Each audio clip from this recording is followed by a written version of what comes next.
ఎమ్మెల్యేల అనర్హత పిటిషన్లపై స్పీకర్ తీసుకునే నిర్ణయం వేడి రాజేస్తుంది. సుప్రీంకోర్టు విధించిన గడువు మేరకు ఈ నెల 18లోగా అసెంబ్లీ స్పీకర్ ప్రసాద్ కుమార్ నిర్ణయం తీసుకోవాల్సి ఉంది. ఆ సమయం సమీపిస్తుంది. 18 లోపు ఎలాంటి కీలక పరిణామాలు చోటు చేసుకుంటాయో అనే చర్చ రాష్ట్రంలో జోరందుకుంది.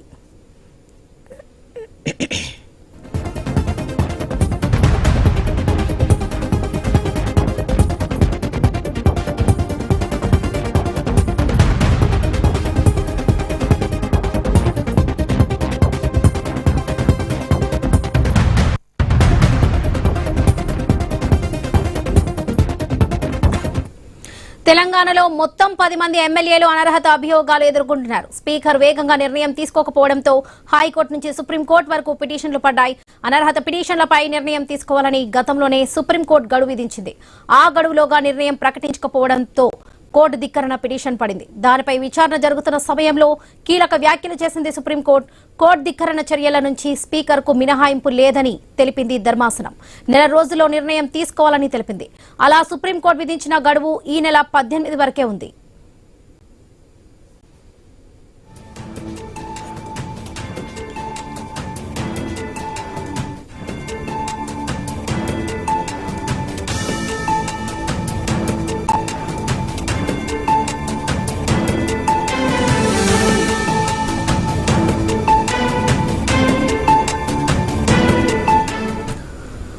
పార్టీ ఫిరాయింపు ఆరోపణలు ఎదుర్కొంటున్న ఎమ్మెల్యేలలో 8 మంది వివరణ ఇచ్చారు. క్రాస్ ఎగ్జామినేషన్లు కూడా పూర్తయ్యాయి. ఎమ్మెల్యేలు కడియం శ్రీహరి, దానం నాగేందర్లు మాత్రమే విచారణకు రాలేదు.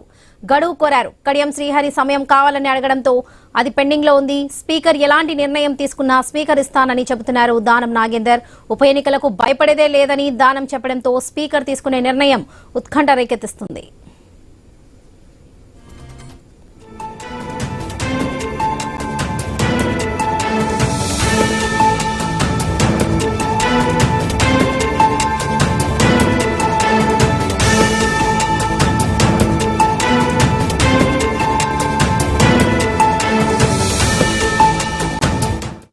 ఈ నెల 18లోగా నిర్ణయం తీసుకోకుండా సుప్రీంకోర్టును స్పీకర్ మరింత గడువు కోరతారనే వాదన కూడా ఉంది.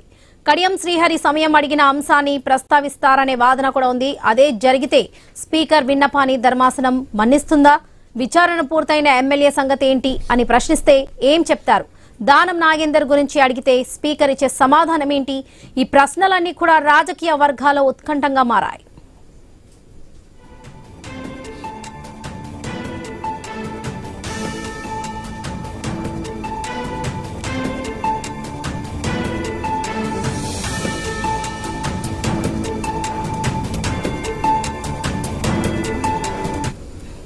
ఎమ్మెల్యే కడియం శ్రీహరి తన కుమార్తెతో వెళ్లి ఢిల్లీలో ఐసీసీ పెద్దలను కలిసి మాట్లాడారు. అనర్హత పిటిషన్ విచారణపైనే చర్చించినట్లుగా సమాచారం. రాజీనామా చేయమంటారా? రాజీనామా చేసి మళ్లీ స్టేషన్ ఘన్పూర్లో పోటీ చేయమంటారా? రాజీనామా చేస్తే తనకే టికెట్ ఇవ్వాలని హామీ పొందారా? ఈ ప్రశ్నలకు క్లారిటీ రావాల్సి ఉంది. కడియం శ్రీహరి చెప్పిన దానికి కాంగ్రెస్ పెద్దలు ఏమన్నారు అనేది స్పష్టత లేదు.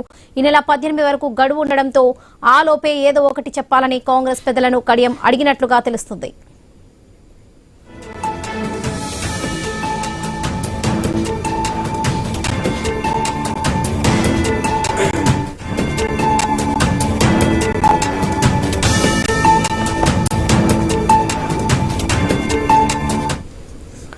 దానం నాగేందర్ రాజీనామాకు ఫిక్స్ అయ్యారనే టాక్ నడుస్తుంది. కాకపోతే రాజీనామా చేస్తే ఖైరతాబాద్ టికెట్ తనకే ఇవ్వాలని ఆయన కోరుతున్నట్లుగా తెలుస్తుంది.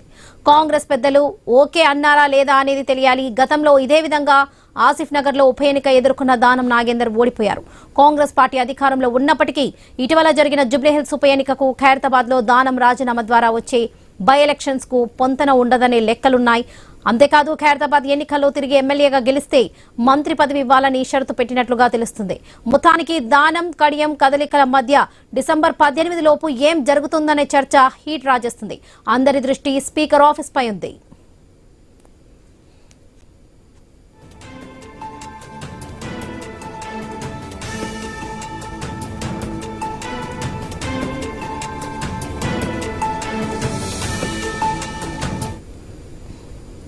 తెలంగాణ తెలంగాణ రాజకీయాల్లో ఎమ్మెల్యేల అనర్హత పిటిషన్లపై స్పీకర్ తీసుకునే నిర్ణయం వేడి రాజేస్తుంది. సుప్రీంకోర్టు విధించిన గడువు మేరకు ఈ నెల 18లోగా అసెంబ్లీ స్పీకర్ ప్రసాద్ కుమార్ నిర్ణయం తీసుకోవాల్సి ఉంది. రైట్, ఇదే విషయానికి సంబంధించి పూర్తి అప్డేట్స్ మా ప్రతినిధి స్వామి అందిస్తారు. స్వామి, తెలంగాణలో బీఆర్ఎస్ పార్టీ నుంచి గెలిచి కాంగ్రెస్ పార్టీలో వెళ్ళినటువంటి 10 మంది ఎమ్మెల్యేల విషయంలో ఇప్పటికే అనర్హత సంబంధించిన స్పీకర్ కార్యాలయం జారీ చేసి సంబంధించి ఇప్పటికే బీఆర్ఎస్ పార్టీ ఫైట్ లో భాగంగా సుప్రీంకోర్టుకు కేసు జరిగింది. సుప్రీంకోర్టు ఇప్పటికే నోటీసు ఇవ్వడంతో కూడా స్పీకర్ 8 మంది ఎమ్మెల్యేల నుంచి విచారించారు. అందులో ఒక దానం నాగేందర్, కడియం ఇద్దరు మాత్రమే విచారణ రాలేదు. వాళ్ళు మరికొంత సమయం కావాలని చెప్పి స్పీకర్ కోరారు. ఒకవైపు వీళ్ళిద్దరు కూడా నిన్న వైపు కడియం చేర్ కూడా ఢిల్లీకి వెళ్లి ఏఐసీసీ కార్యాలయంలో కాంగ్రెస్ పార్టీ పెద్దలను కలిశారు. మరోవైపు ఇటు దానం నాగేందర్ కూడా బీఆర్ఎస్ పార్టీ నుంచి ఖైరతాబాద్ ఎమ్మెల్యే గెలిచి సికింద్రాబాద్ నుంచి కాంగ్రెస్ పార్టీకి ఎంపీగా పోటీ చేశారు. దీంతో ఆయన పార్టీ ఫిరాయింపు పైన బీఆర్ఎస్ పార్టీ గట్టిగానే కోరుతుంది. దీంతో గతంలో సభ్యుడైనటువంటి సుప్రీంకోర్టు జస్టిస్ గవాయ్ ఘాటైన వ్యాఖ్యలు చేశారు. వీళ్ళపై తగిన సమయంలో వేస్తారా లేదా, లేకపోతే సంబంధించి డిసెంబర్ 31 జైలు వేసుకుంటారా, బయట చేసుకుంటారా, మీరు ఆలోచించుకోమని చెప్పేసి కూడా ఘాటైన వ్యాఖ్యలు చేయడంతో కూడా స్పీకర్ కార్యక్రమం మరోసారి అందరికీ నోటీసు ఇచ్చి పిలిచింది. ఇప్పటికే కడియం చేయాలి, మరోవైపు దాని నాగేందర్ ఇద్దరు కూడా మరింత సమయం కావాలని చెప్పేసి కోరినట్లయితే తేదీన సుప్రీంకోర్టు మరొకసారి ఈ కేసును విచారిస్తున్న దర్మిల ఇక్కడ సుప్రీంకోర్టు ఎలాంటి నిర్ణయం ప్రకటిస్తుంది, స్పీకర్ కార్యాలయం ఎలాంటి ఇప్పుడు హాట్ టాపిక్ ఉంది. స్పీకర్ కార్యాలయం 17వ తేదీ లోపు నిర్ణయం ప్రకటిస్తుంది, లేకపోతే సుప్రీంకోర్టు 18వ తేదీన విచారించి తన డెసిషన్ ని చెప్పే అవకాశం కనబడుతుంది. దీంతో ఇప్పుడు స్పీకర్ ప్రసాద్ కుమార్ ఎలాంటి అంతా ఆసక్తిగా గమనిస్తున్నప్పటికే పార్టీ మరోవైపు సివిల్ ఎమ్మెల్యే కాలయ్య, రాజనగర్ ఎమ్మెల్యే ప్రకాష్ గౌడ్, జలింగపల్లి ఎమ్మెల్యే అరకపూరు గాని, మరోవైపు ఇటు పటాన్చల్ ఎమ్మెల్యే గూడెం మైపాల్ రెడ్డి, భద్రాచలం ఎమ్మెల్యే తెల్లం వెంకట్రావు, ఇటు మరోవైపు ఇటు కడియం